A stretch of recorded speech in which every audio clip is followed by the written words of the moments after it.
हे friends, मैं हूं यास्मीन शेख। आप देख रहे हो movie stock movie explain channel, जिस पर आज मैं रिकैप करने वाली हूँ फेरिया द डार्केस्ट लाइट सीजन 1 के पहले 4 एपिसोड्स को, यानी के पार्ट 1। तो चलिए आपके समय को बिल्कुल भी ना वेस्ट करते हुए शुरू करते हैं इस वीडियो को, वो भी एक स्पॉइलर वार्निंग के साथ। लेकिन उससे पहले मेरी एक छोटी सी रिक्वेस्ट, इस चैनल को सब्सक्राइब, वीडियो को लाइक और शेयर करने की, साथ ही साथ मुझे इंस्टा पर फॉलो करने की भी, जिस आईडी की डिटेल आपको इस वीडियो के टॉप में मिल जाएगी।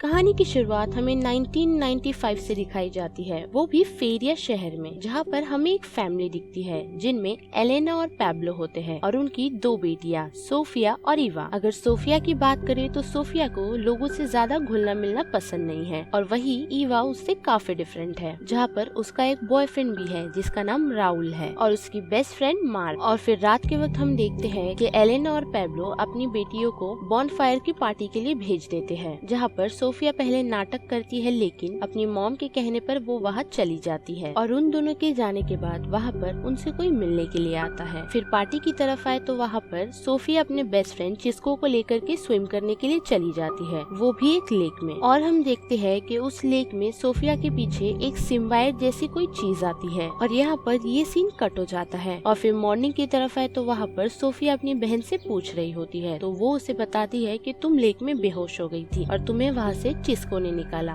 जिस बीच उनके घर में कुछ पुलिस वाले आकर के उनके माँ बाप के बारे में पूछ रहे होते हैं और फिर उन्हें पुलिस स्टेशन ले जाया जाता है, जहाँ पर उन्हें एक ऑफिसर मिलता है जिसका नाम गियन होता है, जो एक क्राइम ब्रांच से होता है। और वहाँ पर वो उन्हें बताता है उन्हें 23 लाशें मिली है, वो भी सारी की सारी न्यूड। और पास ही के कैमरे को चेक करने पर उन्हें ये पता चला था कि एलेना और पैब्लो भी उस लोकेशन पर थे, लेकिन पैब्लो उस माइन के अंदर नहीं गया और एलेना उस माइन में जाकर के वापस नहीं आई। और फिर उसी ओल्ड माइन की तरफ आए तो वहाँ पर सैंड्रा एक लोकल पुलिस मार्को को लेकर के पुरानी मिल के वर्क हाउस के पास जाती है, जहाँ पर उसे एक लड़का मिलता है और वो उसे पुलिस स्टेशन ले आती है। और दूसरी तरफ गियन उन दोनों बहनों को एक शेल्टर में भेज देता है। फिर वहाँ पे सैंड्रा गियन से बात करने के लिए आती है, जहाँ पर गियन उसे बताता है कि वो सभी किसी टाइप का रिचुअल कर रहे थे और उन्हें सभी बॉडीज पर एक कॉमन निशान मिले हैं। और वहाँ पर गियन एक अजीब सी बात ये भी करता है कि हम भी बचपन में उन जैसे ही थे, जिसे सुनकर सैंड्रा कहती है कि भले ही वो वैसे हो गए, लेकिन अब वो वैसे बिल्कुल नहीं रहेंगे, क्योंकि उन्होंने इतनी उम्र में काफी सारी चीजें देख ली है। और फिर ये सीन हटता है, हम गियन को उसी लड़के से बातचीत करते हुए देखते हैं जिसे सैंड्रा ने पुलिस स्टेशन भेजा था। और वो लड़का अपना नाम गियन को हालिद बताता है और कहता है कि मैं मेरे भाई के साथ यहाँ पर काम के सिलसिले में आया था और फिर कल रात में मैं और मेरा भाई उसी पुरानी मिल की तरफ गए थे, जहाँ पर हमें एलेना और पैब्लो मिले थे, जिन्होंने मेरे भाई को काम पर रखा था। लेकिन वहाँ पर और भी काफी सारे लोग थे और वहाँ पर उन्होंने ये कहा कि तुम अपने भाई को अपने साथ लेकर के नहीं आ सकते। जिस बीच उन सभी ने मिलकर मुझे वहाँ पर लॉक कर दिया और वहाँ पर मुझे आवाज उन लोगों की कुछ प्रेयर्स की आने लगी और मुझे लगा कि मेरा भाई मुझे आकर के अब ले जाएगा, लेकिन मैं पूरी रात सभी को आवाज देता रहा, वहाँ पर कोई नहीं आया। और फिर सुबह मुझे एक ऑफिसर ने वहाँ से निकाल लिया। फिर ये सीन वही ओल्ड माइन की तरफ आ जाता है, जहाँ पर हम सैंड्रा को देखते हैं जो उसी माइन के अंदर जा रही होती है। जिस बीच जाते जाते उसे कुछ अजीब आवाजें आने लगती है और वहाँ पर वो बेहोश हो जाती है, जिसे वहाँ से एक ऑफिसर निकाल लेता है। और फिर सुबह के वक्त हम देखते हैं कि गियन को ये पता चला है कि उन 23 लाशों में से एक का पता चल गया है, जो कि इसी शहर में रहती थी और उसका नाम ओल्गा है, जो कि चिस्को की मॉम है। और वो इस शहर से 3 साल पहले ही गायब हो चुकी थी, क्योंकि वो एक ड्रग एडिक्ट थी, तो उसके घर वालों को उसकी इतनी फिक्र नहीं थी। और फिर हम गियन को देखते हैं जो दोनों बहनों को उनके घर लेकर के आया है और वहाँ पर वो उन्हें कुछ चिट्ठियाँ दिखाता है जो उन्हें उनके मॉम डैड के रूम से मिली थी। और उन चिट्ठियों में कुछ 5 वेल के बारे में लिखा होता है, यानी कि 5 रस्मों के बारे में जो उन लोगों ने पूरी कर ली है। और तुम्हारे मॉम डैड किसी कल्ट ऑफ लाइट के लीडर्स थे। जिस बीच हम उन दोनों बहनों की लड़ाई देखते हैं और वहाँ पर सोफिया को उस दिन जब वो पानी में गिरी थी वो सारी चीजें याद आती है कि जब उसे वो सिम्बाइट जैसी चीज ने छुआ था और उस वजह से वो एक अलग ही दुनिया में चली गई थी, जहाँ पर उसकी मॉम उसे मिलती है, जो उसे कहती है कि तुम यहाँ से चली जाओ, और वहाँ पर आकर चिस्को उसे बचा लेता है। और दूसरी तरफ हमें सैंड्रा दिखाई जाती है जो कि काफी वियर्ड बिहेव कर रही होती है। और यहाँ पर ये पहला एपिसोड खत्म हो जाता है। और फिर अगले एपिसोड की शुरुआत में हम सैंड्रा को देखते हैं जो चर्च में जाके फादरी को मार देती है। और फिर अगले सीन में हम सोफिया को देखते हैं जिसे मिलने के लिए वहाँ पर हालिद आता है और वो उसे बताता है कि तुम्हारी मॉम जिंदा है, तुम जाकर के मानी से मिलो। ये सुनकर सोफिया काफी खुश हो जाती है और जाकर के ये बात अपनी बहन को बताती है, जिसे सुनकर ईवा काफी चिढ़ जाती है और उसे वहाँ जाने से मना करती है। और फिर अगले सीन में हम कुछ लोगों को देखते हैं जो किसी तरीके का रिचुअल कर रहे होते हैं और वहाँ पर लेटी हुई औरत के गले में कुछ चीज चमक रही होती है। और पुलिस स्टेशन की तरफ आए तो वहाँ पर गियन को ये पता चला है कि उस वीडियो में से एक और औरत मिसिंग है, जिसके बारे में वो हालिद से भी पूछता है, लेकिन हालिद उसे देख करके ये कहता है कि मुझे नहीं पता। जिस बीच उसकी नजर उस वीडियो में उसके भाई पर जाती है, जिसे देख करके गियन ये कहता है कि मैं उसकी बॉडी जल्द से जल्द तुम्हें दे दूंगा, और ये भी कहता है कि तुम ये शहर छोड़कर जाना नहीं। फिर सुबह की तरफ हम देखते हैं कि शहर में काफी सारे रिपोर्टर्स आ चुके हैं और न्यूज में हम ये भी देखते हैं ऐसी अजीब अजीब सी चीजें काफी शहरों में हो रही है। और फिर हम देखते हैं कि मार्को अपनी वाइफ को लेकर के चर्च में जाता है, जहाँ पर उसे ये पता चलता है कि फादर की मौत हो गई है, जिस बारे में वो गियन को बताता है। और फिर गियन से मिलने के लिए वहाँ पर एस्ट्रेला और वो उन्हें बताती है कि मानी के रिलेशन फादर के साथ काफी अच्छे थे, जिसे फादर ने सुधारने की कोशिश की थी, लेकिन वो फिर भी नहीं सुधरा और उसके बाद भी फादर और मानी का रिलेशन काफी अच्छा था। फिर रात के वक्त हम सोफिया को देखते हैं जो जाकर के मानी से मिलती है और वो उसे मास्क पहना करके कहीं ले जाता है, जहाँ पर हमें वही औरत दिखती है जिसकी ग्वेन तलाश कर रहा है। और वहाँ पर मौजूद लोगों में हम हालिद को भी देखते हैं, जिस बीच वो औरत आकर के सोफिया को ये कहती है तुम्हारी माँ उनकी किंगडम में है, और वो सोफिया को ये भी कहती है कि मैं तुम्हें तुम्हारी माँ से मिला सकती हूँ, जिसे सुनकर सोफिया को कुछ भी समझ नहीं आता और वहाँ से वो सभी सोफिया को बेहोश करके वापस घर भेज देते हैं। फिर सुबह के वक्त हम देखते हैं कि माइन में कुछ लोग जाकर के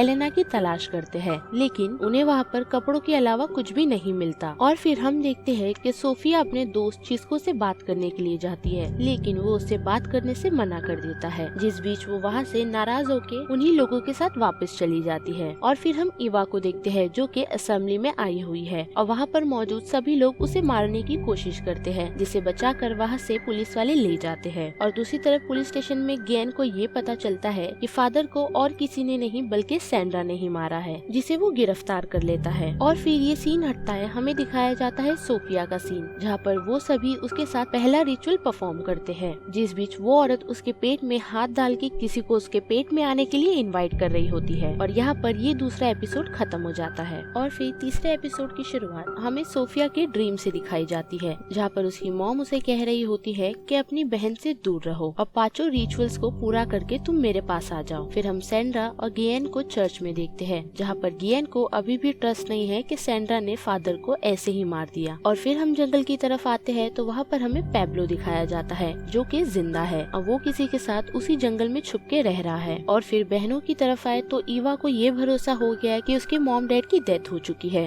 लेकिन सोफिया ये मानने के लिए तैयार ही नहीं है, जिस बीच वो लड़ते हुए सीधा घर के बाहर चली जाती है और पुलिस को चकमा देकर के वो वापस उन्हीं लोगों से मिलने के लिए चली जाती है। और फिर हम ईवा को देखते हैं जो कि शराब लेने के लिए आई हुई है और वहाँ पर उसे राउल मिलता है और वो उसे वहाँ से कहीं दूर ले जाता है, जहाँ बैठकर वो उसे ये कहता है कि तुम एक इंटरव्यू कर लो, जिस वजह से तुम्हारी इमेज क्लियर हो जाएगी और तुम्हें कोई भी परेशान नहीं करेगा। और ये सुनकर ईवा अग्री हो जाती है। और फिर हम एस्ट्रेला को देखते हैं जो जाकर के गियन को यही बताती है कि मानी को पता है कि सोफिया की मॉम कहाँ है, और ये भी कहती है कि एलेना ने मानी की काफी मदद की थी, लेकिन वो फिर भी सुधरा नहीं। जिस बातचीत के बीच गियन एस्ट्रेला को एलेना के मॉम के पास से मिले हुए लेटर्स देता है जो कि 10 साल से भी ज्यादा पुराने हैं। और फिर रात के वक्त हम देखते हैं कि गियन मार्लो को लेकर के मानी को पकड़ने के लिए जाता है और उसे धमकी देता है ये कह करके कि मैं सभी लोगों को ये कह दूंगा कि तुमने ही फादरी को मारा है, जिससे डर कर मानी उसे कहता है कि उस रात मैं वहाँ था ही नहीं, क्योंकि मैं ओल्ड माइन की तरफ सेराफिन के साथ था जो कि उस माइन में काफी सालों से काम कर रहा था।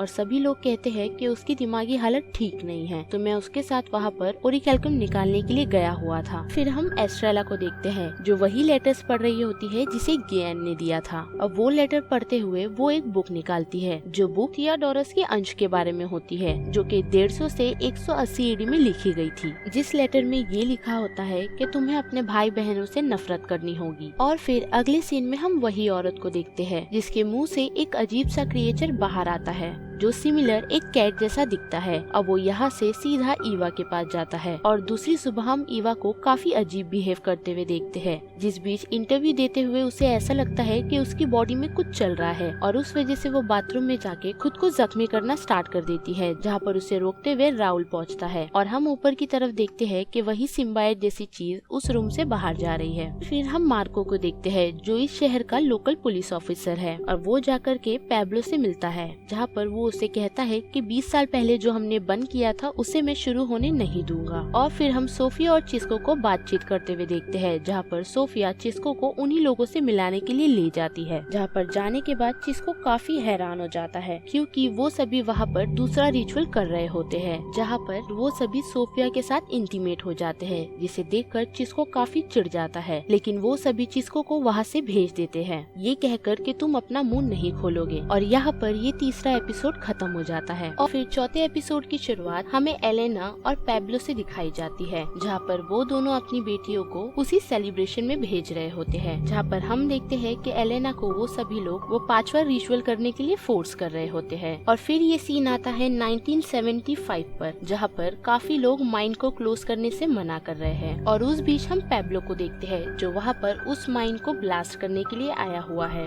और साथ ही साथ वहाँ पे हमें मार्को भी दिखता है जो वो टाइम पर भी एक पुलिस ऑफिसर है। जिस बीच हम एलेना को देखते हैं जो चुपके से उस माइन के अंदर चली जाती है। और वहाँ पर हम देखते हैं एलेना के डैड उस माइन में तकरीबन 33 सालों से फंसे हुए हैं और फ्रैंको नाम के बंदे ने उन पर किसी चीज का इल्जाम लगाया हुआ है। जहाँ पर एलेना जब उसके डैड से इसी बारे में बात कर रही होती है तो उसके डैड उसे रोक करके ये कहते हैं कि हम वो सभी रिचुअल पूरा करके इस दुनिया से दूर चले जाएंगे। जहाँ पर हमें ये पता चलता है कि एलेना एक परफेक्ट यानी कि वो उस लाइट के दरवाजे की है। जिस बीच एलेना वहाँ से निकल रही होती है तो पैब्लो की नजर उस पर पड़ जाती है और वो उसे आवाज देता है, लेकिन वहाँ पर एलेना उसकी नहीं सुनते हुए वहाँ से चली जाती है। फिर रात की तरफ हम पैब्लो को देखते हैं जो मार्को से उसके बार में मिलता है और वहाँ पर उन दोनों की दोस्ती हो जाती है, जिस बीच उसकी बातचीत एलेना से भी होती है। और फिर सभी लोगों को हम माइन में जाते हुए देखते हैं, जहाँ पर हम देखते हैं कि उस माइन में एक टेम्पल है और वहाँ पर हमें वही शख्स दिखता है जिसे हमने सोफिया के साथ देखा था, जिसका नाम सैमुअल है। और वहाँ पर एलेना के डैड सभी को ये बताते हैं कि एलेना आज चौथा रिचुअल पूरा करने वाली है, वो भी डेक्टा की मदद से। जिस बीच हम देखते हैं कि एलेना के डैड के मुंह से वही क्रिएचर बाहर आता है जिसे हमने उस लेडी के मुंह से आता हुआ देखा था और वो क्रिएचर सीधा कैंडिला के अंदर चले जाता है। और दूसरे दिन हम देखते हैं कि कैंडिला की हालत कुछ ठीक नहीं है, जहाँ हमें ये पता चलता है कि वो क्रिएचर ने कैंडिला की कोख खा ली है,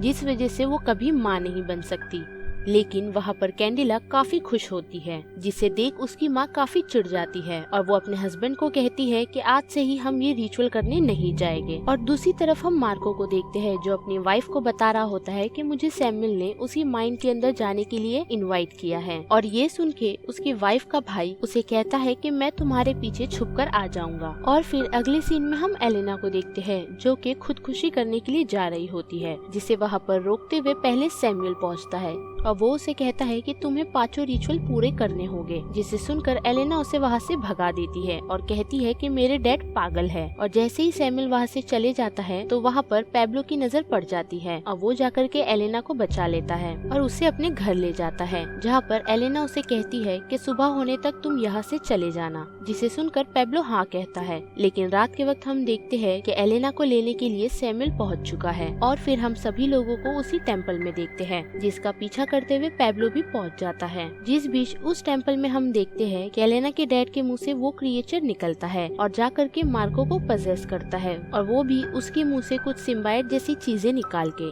जिस वजह से मार्को अपने ब्रदर इन लॉ को वहाँ पर मार देता है। और वहाँ पर हम एलेना को ये कहते हुए सुनते हैं कि 5वां रिचुअल पूरा करने के लिए हमें एक इंसान का बलिदान देना होगा। जिस बीच वो डेक्टा सीधा कैंडिला के पास जाता है, लेकिन उसी बीच कैंडिला के डैड गन निकाल के उसे शूट करना शुरू कर देते देते हैं। जिस बीच हम देखते हैं कि वो डेक्टा अपने मुंह से फिर से वही सिम्बायोट जैसी चीज निकालता है और वहाँ पर कैंडेला के डैड उसकी वाइफ को और साथ ही साथ खुद को मार लेते हैं। जिस बीच हम देख के एलेना के डैड के पीछे वो दरवाजे खुल रहे होते हैं, वो भी काफी अजीब तरीके से। और वहाँ पर कैंडेला के डैड की मौत की वजह से सभी लोग हड़बड़ा के वहाँ से भाग जाते हैं। जिस बीच वहाँ पर पैब्लो आकर के एलेना को भी ले जाता है और वो उससे पूछता है कि वो सारी चीजें क्या है, जिसका जवाब देते हुए एलेना कहती है कि वो एक हेल है। और फिर वहाँ पर एलेना पैब्लो को सारी बात बताती है कि कैसे उनके डैड ने उन सभी को ये बताया कि एक अलग सा किंगडम है जहाँ पर कोई भी इंसानों को किसी भी तरीके का दर्द नहीं मिलेगा। और एलेना को ये चीज नहीं पता कि वो डेक्टा किसी तरीके से उस दरवाजे से सीधा उसके डैड के अंदर घुस गया और तब से ही उसने उसके डैड को एक पपेट जैसा इस्तेमाल किया है। और एलेना ये भी बताती है कि डेक्टा जैसे और भी क्रिएचर उस दरवाजे के पीछे है जिन्हें इस तरफ आना है और उन्हें रोकने का एक ही तरीका है कि मैं अपने आप को सेक्रीफाइस कर दूं, वो भी उसी गेट को पार करके। और वहाँ पर पैब्लो उसे ये कहता है कि मैंने सारी माइन में एक्सप्लोजिव लगा दिए हैं। जिस बीच वो अपने डैड के पास जाती है और पीछे से पैब्लो उन्हें मार के बेहोश कर देता है और वो दोनों उन्हें वही माइन में बांध देते हैं और वो पूरी माइन को वो तीनों मिलकर के ब्लास्ट कर देते हैं, जिसे दूर से खड़ा होकर के वहाँ पर सैमुअल देख रहा होता है। और फिर पब में बैठे हुए मार्को, एलेना और पैब्लो ये डिसाइड करते हैं कि वो सभी अपना मुंह बंद रखेंगे। और फिर ये सीन शिफ्ट होता है सीधा उसी रात जिस दिन एलेना और पैब्लो गायब हुए थे, जहाँ पर हम देखते हैं कि एलेना पहले अपनी बेटियों को देखती है, जहाँ पर पैब्लो अपनी चालाकी करके वहाँ पर एक शख्स को मारता है, लेकिन सैमुअल और स्नोफ्लेक्स उसे वहाँ पर पकड़ के डिक्की में बंद कर देते हैं। और इसी वजह से एलेना उन लोगों के साथ वही मंदिर में चली जाती है, जहाँ पर जाने के बाद उसकी मुलाकात ब्लैंका से होती है, जो अपनी बेटी को हॉस्पिटल में ऐसे ही मरते छोड़ वहाँ पर आई हुई है। जिस बीच हम हालिद को भी देखते हैं, वो भी उसके भाई के साथ, लेकिन एलेना उन लोगों को कहती है कि हालिद अभी तैयार नहीं है, जिस वजह से हालिद का भाई उसे वहाँ पर लॉक कर देता है और वो सभी वो 5वां रिचुअल करने के लिए चले जाते हैं। जहाँ पर वो जब वो 5वां रिचुअल कर रही होती है तो उसी बीच वो उस रिचुअल को रोक देती है और वहाँ पर पास में ही खड़ी ब्लैंका उसे कहती है कि रिचुअल पूरा करो और वहाँ से उस सुल्तान को आजाद कर दो, जिसे सुनकर एलेना सीधा उसी दरवाजे के अंदर चली जाती है और वहाँ पर सभी मौजूद लोग घुट करके मर जाते हैं। और फिर एलेना की तरफ आए तो वहाँ पर एलेना को अपनी बेटी सोफिया दिखती है और ये वही सीन है जहाँ पर सोफिया पानी में डूब गई थी। और यहाँ पर ये 4था एपिसोड खत्म हो जाता है। तो गाइस, ये था रिकैप फेरिया द डार्केस्ट लाइट के सीजन 1 के पहले 4 एपिसोड्स का, यानी कि पार्ट 1। जिस बारे में आप सभी की क्या राय बनती है उसे लेकर आप मुझे कमेंट सेक्शन में बता सकते हो। और अगर आपको मेरी वॉइस इस चैनल पर पसंद आ रही है तो इस वीडियो को लाइक, चैनल को सब्सक्राइब करना मत भूलिएगा और साथ ही साथ मुझे इंस्टा पर फॉलो करने की भी, जिस आईडी की डिटेल्स आपको इस वीडियो के टॉप में मिल जाएगी। बाकी मैं मिलूंगी आपको फिर किसी मूवीज या सीरीज के रिकैप के साथ। तब तक के लिए आप मूवी स्टॉक मूवी एक्सप्लेन के बाकी वीडियोस को एंजॉय कीजिए। Till then, bye.